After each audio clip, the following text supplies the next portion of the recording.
y'all, I'm James Wright, and we're at Bad Axe Toolworks, and today we're going to be interviewing Cass about what is Bad Axe. So Hi. Let's dive in.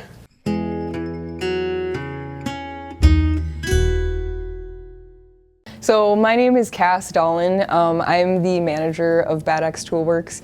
I do everything from saw making to social media to handling distributors. I used to do logistics. Pretty much done every position in this company. So now you're one of the owners. Yeah. Yep. Cool. Tell me, what is Bad Axe? What do you do? Mm-hmm. Yeah, so we at Bad Axe, we make hand saws and panel saws. We're all into hand tool woodworking, so just modeling we model all of our saws off after 19th century saws, and we just like to keep the tradition alive of why those worked so well is how we bring it into today and into our craft. We like to just keep the same techniques as far as like folded sawbacks go. We like to keep the same handles and just modernize them. So can you tell me a little bit about the history of Bad Axe? I know a few things have changed in the last couple of years. Yeah, so Bad Axe started in 2009. Mark Harrell had founded the company with his late wife Yvonne. It started out with Mark just tuning up vintage saws from eBay, and he would flip them, and he became really, really good at it. So his wife Yvonne just kind of nudged him in the direction of, start your own business, and you can make a living at doing this. So he took the risk. Got his own employees, started putting saws into production. For a number of years, they were operating out of La Crosse, Wisconsin, which is how they got the name. Is Bad Axe County is La Crosse, so that's where Bad Axe Toolworks came from. Even though we don't sell axes yet.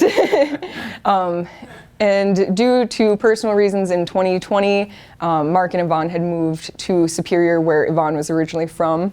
And basically started with a whole new team, and that's where we had been hired from that point. Mark decided to semi-retire this last year, so he just wanted to, pass along the company to the employees. There's now 4 of us running the company. He is semi-retired he has his own company called Saw Sharp now, where he just restores vintage saws, kind of bringing it back full circle to what he started at. So.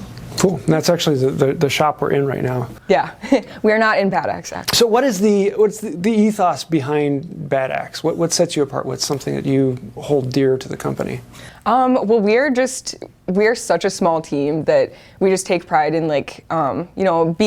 working really well together as a team, just communicating, what sets us apart is just how we saw make is just a little bit different from other people. Not saying that anyone does it right or wrong, but the methods that we use work really well for us, and we get amazing results. So just hand sharpening really works for us, and that's how we want to keep it. You'll see in the video we have coming up, where I'm actually going to be going through how they make the saws, that there is hammer setting as well as a folded back on there. Can you tell me why you do those 2 particular ones? Yeah, so we like to hammer set the teeth versus plier setting because the metal has less time to react when you're hitting it over an anvil versus like the plier set, you're physically pushing the metal one direction. When it's spring steel, it doesn't want to go in one direction, so it's actually just creating more stress on that plate. Whereas if you have the hammer set teeth, it just smacks it over that anvil and it will stay in that position. So it actually helps your teeth in the lifetime. So why do you do folded back rather than a riveted or polymer? So we do folded back for the sole purpose of you can adjust it. Over time, your saw is going to come out of tension, whether it's an inexpert cut, if you're sawing through some really thick stock and the heat warp will kind of... picking on me right now. No, you specifically. We made them for you. So they do adjust for that purpose. They're like ski bindings. You want to be able to adjust them. You don't want them permanently affixed to your feet. Just like a static backwood, you can't move that, you can't adjust it. So if you did kink your saw into the cut, it kind of ruins your saw, to be honest. So the folded back has that benefit to be able to retension it. So what do you have? What are your plans for the future? What do you have coming up? In the short term, the plans for the future, we're going to bring more DIY kits into the mix. We are going to bring more tool accessories into our lineup. In the long run, we want to bring more equipment in-house to be able to produce more of our own parts. And then we are also continuing our resurrection program, which is something we started last year, where basically we bring back saws that were created in the 19th century and just modernize them. So we're going to be releasing more saws this upcoming year. So like the D8 and yep. others? Nice. Yeah, we'll have something, and without giving away too much, we'll have something in the next few months here. Cool. Yeah. Halfback? So are you planning on selling parts so that people could buy just the medallions or the back or the plate? We kind of do, as of right now, it's kind of more case-by-case basis. If someone wants to reorder a handle in a different size, the holes may not line up, so in that case we'd have a customer send the saw back in and we can refit it ourselves here. Something we wouldn't expect a customer to know how to tune up. But if a customer did want to order specific parts, we are able to ship them. It's just case by case, depending on how skilled the person is who's receiving it, if they feel comfortable or not. We're planning on doing more like smaller back saw kits, because right now we have a 16-inch tendon kit, and then we do the frame saw and the curving plane kits. So we're just, we've had a lot of demand for the smaller kits, so we think that's going to be the next step. Yeah. Do you have much of a backlog on orders, or? Yeah, I mean, we currently at any given point we're like a month behind, so custom orders can take anywhere from 4 to 8 weeks depending on demand, but yeah. That's incredibly fast. Yeah, not bad for a custom order. I'm talking to other people, it's a year or more out. Yeah, at one point during COVID, we were like sitting at like a year more, because everyone was working at home and had all the time and the money to spend on it, so it was, it's a different time, but. So starting out, we have our 10-inch half-blind dovetail. This is 16 PPI, very fine teeth. It's filed rip cut. This is for just very small, fine projects that you are normally using a dovetail saw for. A lot of people with miniatures buy the half-blind. The depth is only about 1 inch, but you don't need more than that. Next up, we have our 12-inch stiletto dovetail. This one is the more popular dovetail out of the lineup. So this one is filed 15 PPI rip. It's a little bit larger teeth. You get 2 extra inches of plate, and then you get an extra 1/2 inch of depth. So it's a little bit more versatile than the half-blind dovetail. Next size up, we have our bayonet carcass saw. So this saw is 14 inches long. It is 14 PPI, and it is filed hybrid, so that means that it can do both rip cutting and cross cutting. So it'll rip cut just as fast as a rip cut saw, and it'll cross cut just a little bit slower than a normal cross cut would. Yeah, this niter blue fasteners on there. This is probably my favorite saw out of the lineup, just because you can do so many things with this saw. The plate is 0.18 thick, so it's very fine. It's still the same thickness as the stiletto. However, you get an extra 2 inches from that point, and then you also get an extra about 1/4 inch of depth, even up from the stiletto saw. And then next up, we have our OG toe, which I call it's a number 9. Based off the distant number 9 for the exposed toe end. So this is to get into tight crevices that you normally wouldn't be able to if it had the back went out to this, the very edge here. This saw is filed 12 PPI hybrid as well. It has a little bit over 3.5 inches of depth on the plate, and it's an 0.25 thick plate, so it's a little bit more thick of metal, so that you can send this through thicker stock.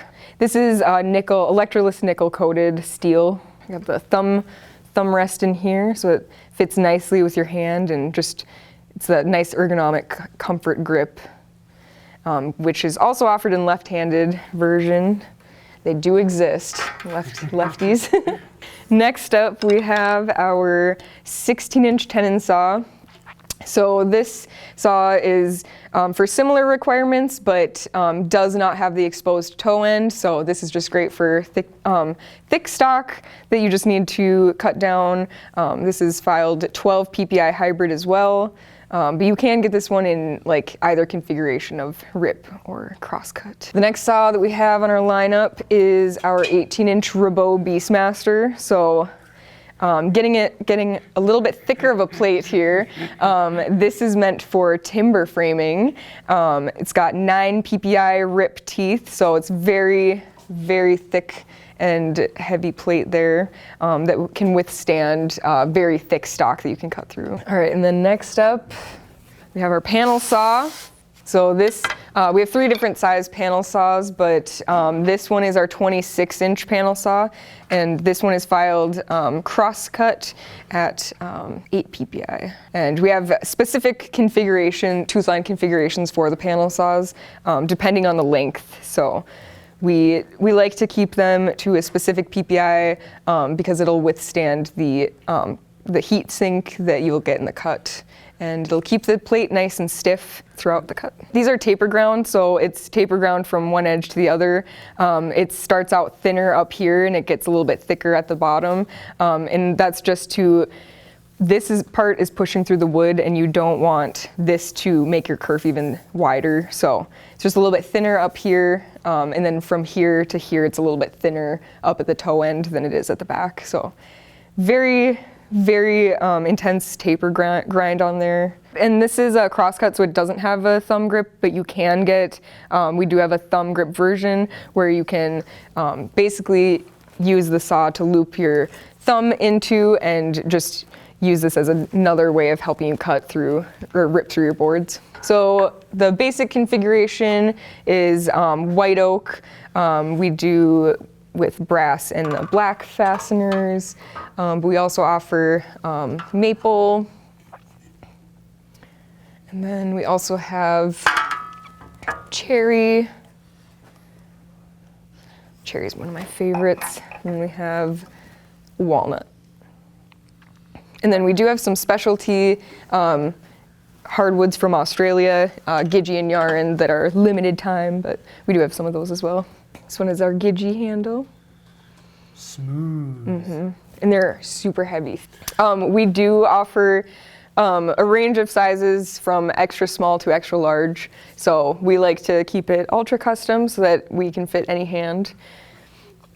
So there you have it. I actually purchased this saw at Handworks this summer, and I asked them, hey, can I come up and pick it up in person? And since I'm there, can I shoot a couple videos in the shop? And so this is a lot of fun for me. And I will have a video coming up, not this weekend, but probably next weekend, actually showing them making this saw. And I am in love with it.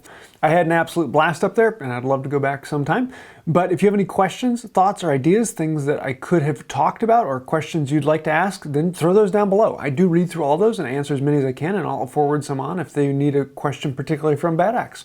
And thank you for putting comments down there. It really actually helps out the channel. Anytime you like, comment, share, subscribe, all that interaction really helps out the YouTube algorithm, and you know how it works, but thank you. But if you really want to be amazing, and you want to go even farther and be one of those cool people with their names over here, those are some of the patrons on Patreon. Between patrons and members who've clicked the join button or the thank you button, you guys keep us going. You sponsor the channel so that I can go and buy tools like this rather than being sponsored by a company to come out and say exactly what they want to say. I get to say what I want to say and point out the things that I want to point out. So if you like that and would like to see content like this keep coming, then think about becoming a patron or a member and supporting the channel in person. I think I'll do it for now. And until next time, have a wonderful day. Bad Axe! Bad Axe! Look what you just did!